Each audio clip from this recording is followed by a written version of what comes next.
She knows who I am. She sees my good deeds and she kisses me when they, well, I never worry. Now that is a lie.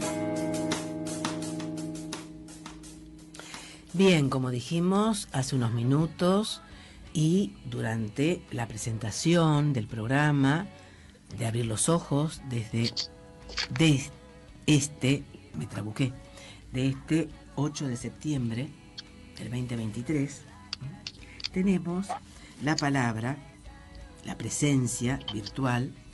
Nos gustaría desde ya presencia presencial, valga la redundancia, física, del doctor, del jurista, del escritor Alejandro Santoyo Castro. ¿Qué tal, Alejandro? ¿Cómo estás? Buenas tardes. Hola, Susana, ¿cómo estamos? Buenas tardes. Bien. Pues muy agradecido por la invitación.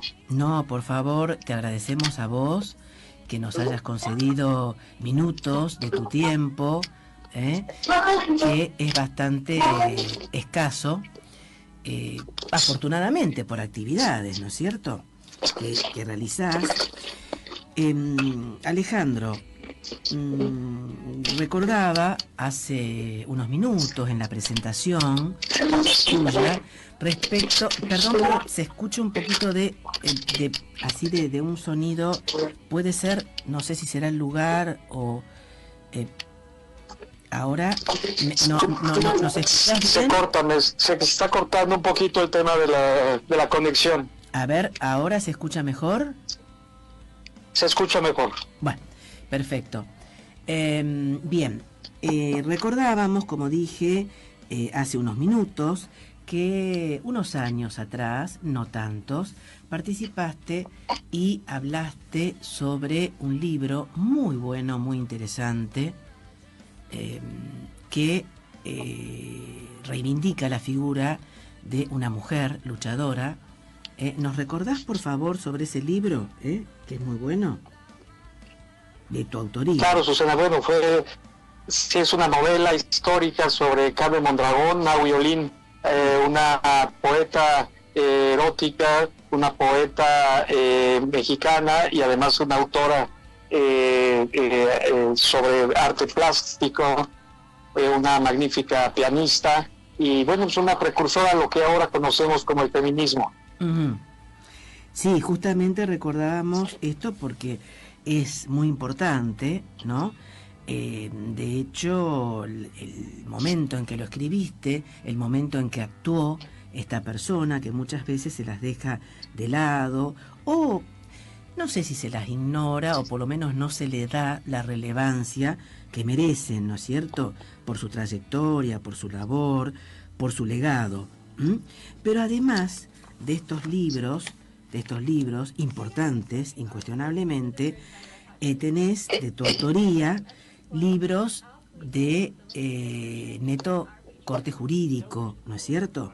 Por ejemplo, estoy leyendo esto de Crimen Organizado, Realidad Jurídica y Herramientas de Investigación.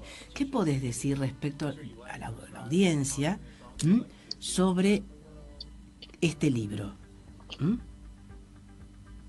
Bueno, pues es un libro que es meramente jurídico, académico, en el sentido de, pues, desentrañar el tema ya como conducta delictiva de estos grupos que se asocian, o de estos sujetos o personas que se asocian para cometer delitos de alto impacto. Uh-huh. Delitos de alto impacto que no necesariamente tienen una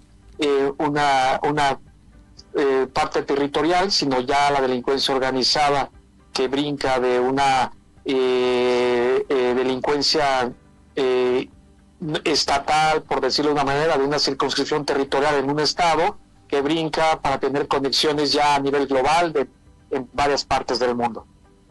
Uh-huh. Bueno, esto y sobre todo considero, eso vos dirás si es así, que a través de la tecnología digital, bueno, se difunde mucho más rápidamente, ¿no es cierto?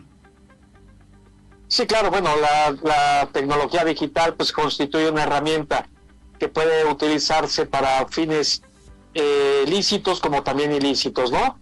Ujú. Caso de ello, pues obviamente la delincuencia organizada utiliza la tecnología, las redes de internet o incluso las transacciones bancarias para lavar dinero y lavar dinero para efecto de ser reutilizado para sus actividades ilícitas y también para ser reutilizado para el tema de enfrentar con más fortaleza, con más vigor hacia el Estado.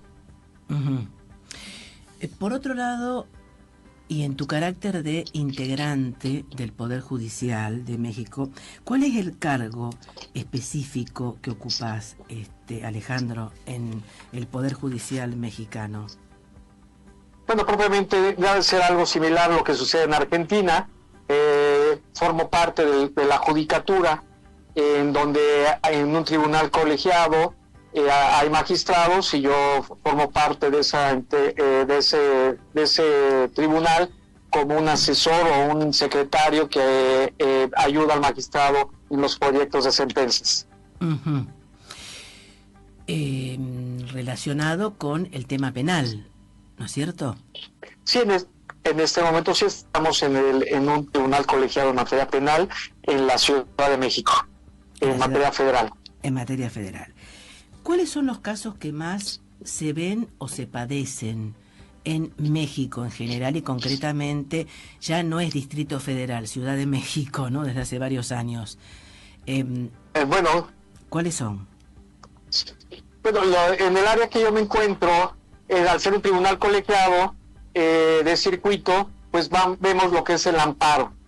El amparo directo como un órgano colegiado y también como un órgano revisor del amparo indirecto que emiten los jueces de distrito. Esto es un medio extraordinario de defensa cuando ya sea para efecto de revisar las actuaciones de las autoridades que sean acordes a lo que es la Constitución. Propiamente es algo similar como en Argentina, lo que es la Corte Suprema de Justicia, uh-huh, donde se revisa la constitucionalidad de los actos de las autoridades. Uh-huh. Alejandro, con respecto a la realidad mexicana, con respecto al tema y que hemos hablado hace unos minutos y que incluso vos lo ponés en el libro, Crimen Organizado, ¿no es cierto? ¿Cómo está actualmente la situación en tu país? Bueno, pues vivimos unas épocas difíciles donde la delincuencia organizada pues se ha fortalecido y también en el tema de que estas organizaciones criminales, bueno, pues han echado redes a nivel internacional que las han hecho más robustas y bueno, se ha implicado toda una batalla para efecto de combatirlas ya desde el plano de la persecución como delito de parte de la autoridad ministerial o del Ministerio Público o de los fiscales y también para dentro de lo que es ya la judicatura, los jueces y magistrados, pues obviamente pues ha tenido una incidencia en el sentido de casos de alto impacto que bueno pues han llegado más al tema de lo que se ha surgido en el tema de la jurisdicción. Uh-huh. Bueno, en estos días en todo el mundo, en Argentina, obviamente también, en nuestra ciudad, en Rosario, hay una película, una película, digamos, ¿no? Que se está proyectando en Sonidos de Libertad, que se relaciona con el tema de la trata y el tráfico de niños y de niñas, ¿no? Sobre todo en Centroamérica y que también toma a México. No hablan de Argentina, pero bueno, son redes globales. ¿Qué ocurre con respecto a la trata y tráfico de seres humanos en general? Fundamentalmente, bueno, las redes de pedofilia, niños, niñas, adolescentes, pero ¿qué ocurre en México al respecto? Bueno, hay que tomar en consideración que la delincuencia organizada, el crimen organizado, pues obviamente escoge áreas de oportunidad criminal que reporten grandes ganancias. Efectivamente, una de las de las actividades criminales que participan de grandes ganancias, pues es el tráfico de personas, es ya como tráfico de indocumentados, también el tráfico de personas para efecto de sexuales, y bueno, pues sucede como me parece que en todas partes del mundo.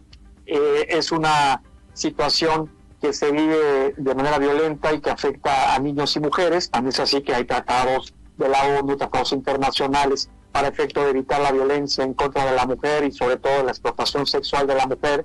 Y bueno, pues aquí en México, pienso como en todas partes del mundo, pues se está viviendo una situación complicada para efecto de garantizar los derechos fundamentales. Y bueno, pues uno de esos precisamente es derivado de una violación transversal de estos derechos, derivado de la actuación pues perversa de la delincuencia, que ve con un objetivo oportunidad de obtener riqueza ilícita a través de la trata de personas. Uh-huh. Volviendo sobre el tema, Alejandro, del lavado de dinero, manejo de efectivo, porque acá veo entre tus antecedentes, que no son menores, todo lo contrario, son de mucha importancia.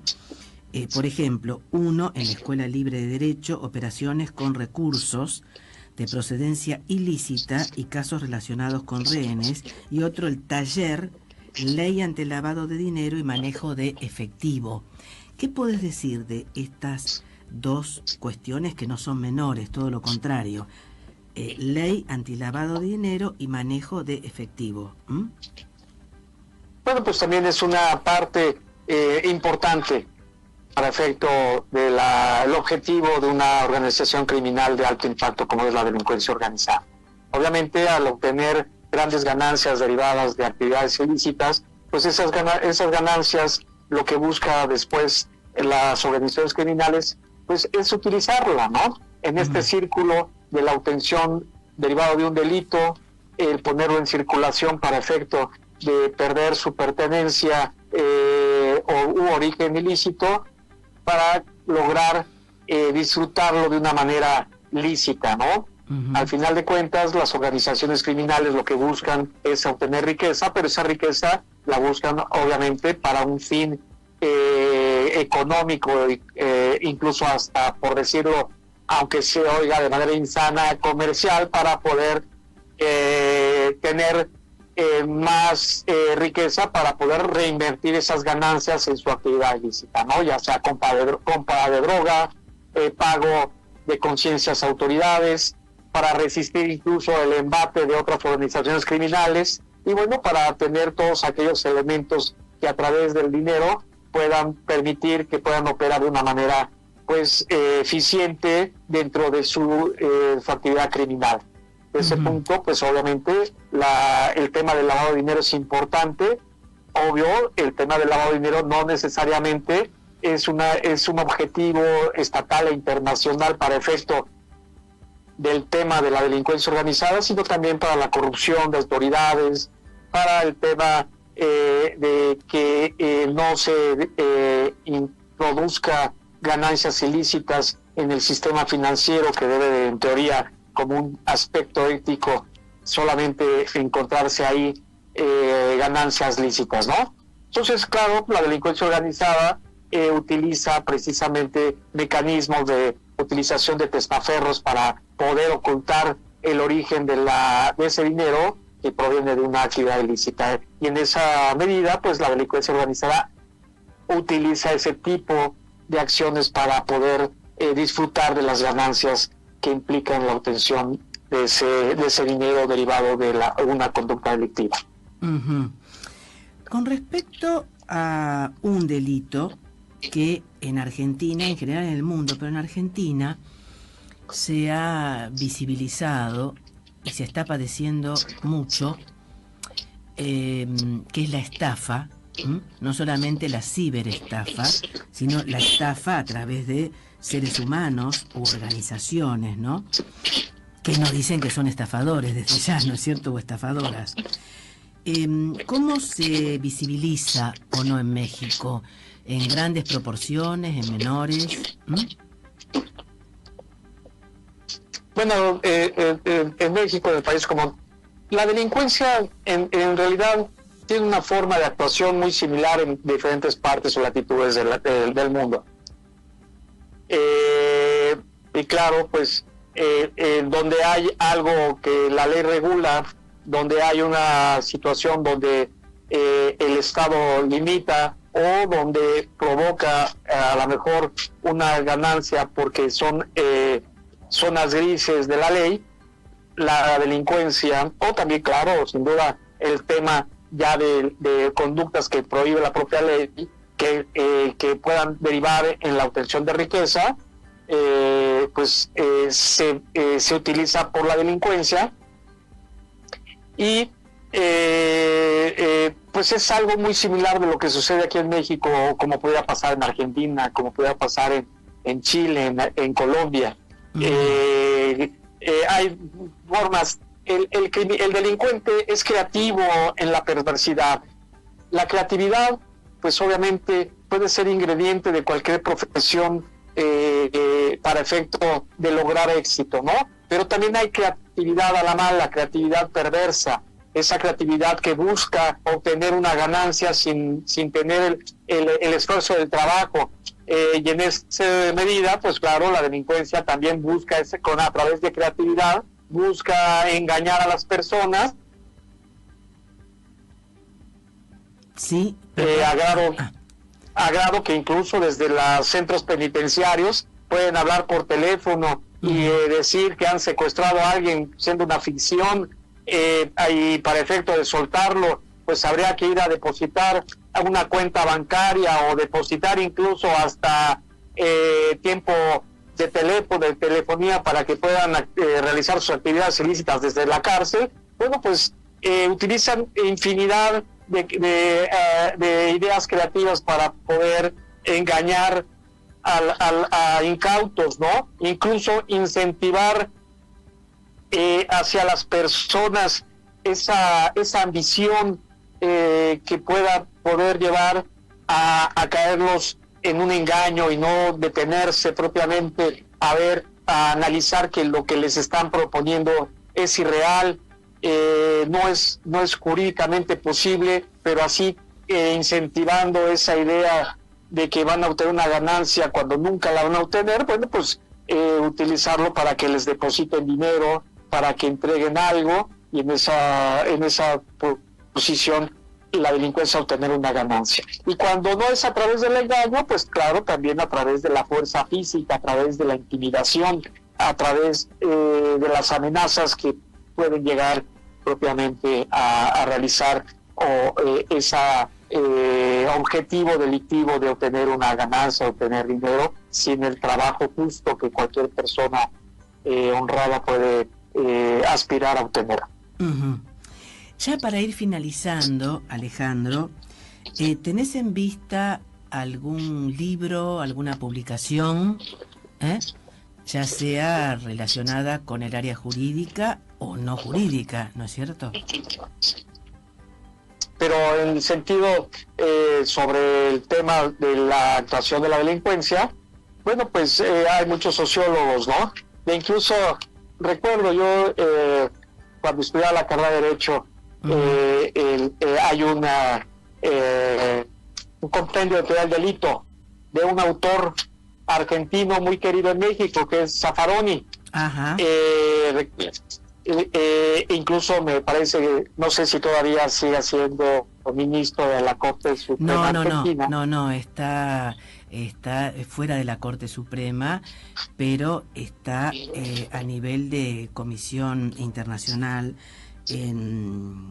de Derechos Humanos, sí.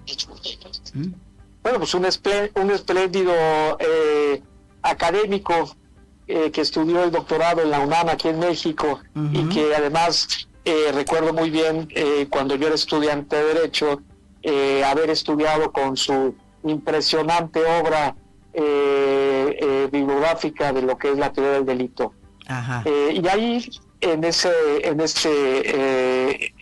esta obra pues se pone muchos ejemplos de lo que puede constituir ya actividades delictivas en muchos aspectos. Bien. Y bueno, pues si es tratándose del tema de la delincuencia organizada, pues sin duda, como autor les recomiendo el libro de Crimen Organizado, Realidad Jurídica, que es con Porrúa, y que escribimos en coautoría el expresidente de la Suprema Corte de Justicia de la Nación, don Genaro Góngora Pimentel, y su servidor, en el cual pues precisamente tiene como objetivo pues desmenuzar ya el tema de la delincuencia organizada, partiendo, claro, de la legislación mexicana, pero siempre también con vista a lo que los cánones internacionales, y me refiero a los tratados internacionales para combatir la delincuencia organizada de la ONU, la Convención de Palermo, y además pues tiene nutrida jurisprudencia de diversos tribunales o de diversas cortes supremas de otras latitudes del mundo que pueden servir para efecto de conocer y adentrarnos en el tema de la actuar de la delincuencia en varios ámbitos que pueden suscitarse no solo en México, sino en varias latitudes del mundo. Ajá. Bueno, Alejandro, tenemos que ya ir finalizando, ya tenemos que finalizar. Te agradecemos nuevamente tu predisposición, tu participación, y si no tenés inconveniente o no tienes, como más te guste, yo lo dije primero en argentino, bueno, nos reencontraremos en otra oportunidad. Un abrazo. Gracias. Muchas gracias. Yo encantado y feliz, Susana, de participar en tu programa y sobre todo estar con tu auditorio. Muchas gracias por esta oportunidad de estar con ustedes. Muchas gracias nuevamente. Breve pausa musical y continuamos en Abrir los Ojos.